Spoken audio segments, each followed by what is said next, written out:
न्यायालय तक में अपने लोग पिछले दरवाजे से सेट किए, न्यायाधीशों से खुलकर एक विचारधारा विशेष के लिए बयान दिलवाए, न्यायाधीशों को राजनीतिक पदों पर लालच देकर कानून तक को अपनी भ्रष्ट सोच से मैला कर दिया।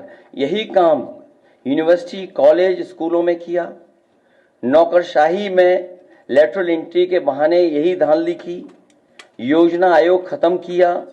ED, CBI, IT, income tax को सरकार बनाने, बचाने और चलाने के लिए इस्तेमाल किया। झूठे आंकड़ों से देश और दुनिया को छला, जिससे अंतर्राष्ट्रीय स्तर पर भारत को विकासशील देशों की श्रेणी से बाहर करने की बात से देश की शर्मिंदगी झेलनी पड़ी। विदेशों में बैठे भारतीयों को अपमान झेलना पड़ा। दुनिया में डंका बजाने की बात करने वालों का ही ढोल पिट गया। विकास व रोजगार के झूठे आंकड़े देकर ठगा।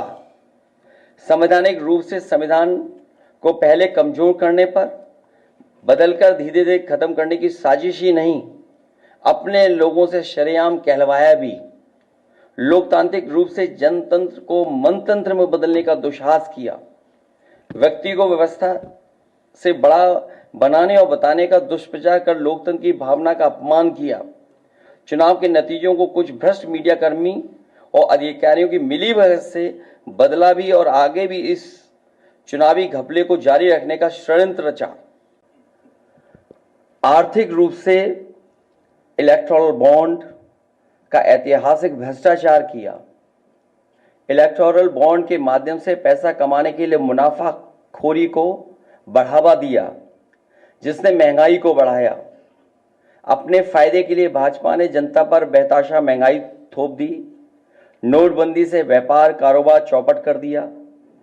भ्रष्ट जीएसटी से छोटे दुकानदार तक को मंदी का शिकार बना दिया।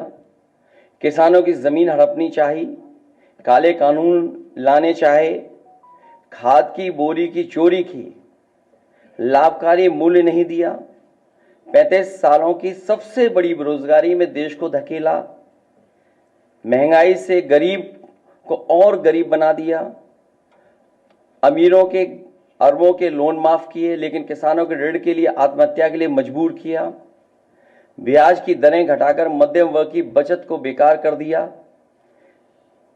बैंकों में तरह तरह के चार्ज और पेनल्टी से लोगों के खाते दीमक की तरह अंदर ही अंदर खा गए, बैंक लॉकरों के नाम पर जिम्मेदारी से पल्ला झाड़ लिया, नैतिक रूप से चंदे तक का पैसा खा गए, केयर फंड के नाम के आगे पीएम के नाम का इस्तेमाल करके बाद में हिसाब देने से मना कर दिया, अपराधियों को शामिल करने, उनके कृत्यों पर पर्दा डालना, जैसे मणिपुर में अपने संगी साथियों द्वारा बेटी के साथ मानवीय व्यवहार में, बीएचयू छात्र अभद्रता कांड में, खीरी किसान हत्याकांड में, हाथरस की बेटी के बलात्कार हत्या व कानपुर देहात कांड में जहां मां बेटी को झोपड़ी में जिंदा जलाकर मार डाला।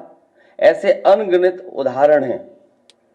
शारीरिक रूप से देखें तो भाजपा लोगों के शरीर स्वास्थ्य से भी खिलवाड़ किया, उसके भी दोषी हैं। भाजपा ने बिना जांच परखे जानलेवा वैक्सीन लगवाई, कमीशन खाकर गलत दवाइयों को पास करके लोगों का जीवन खतरे में डाला।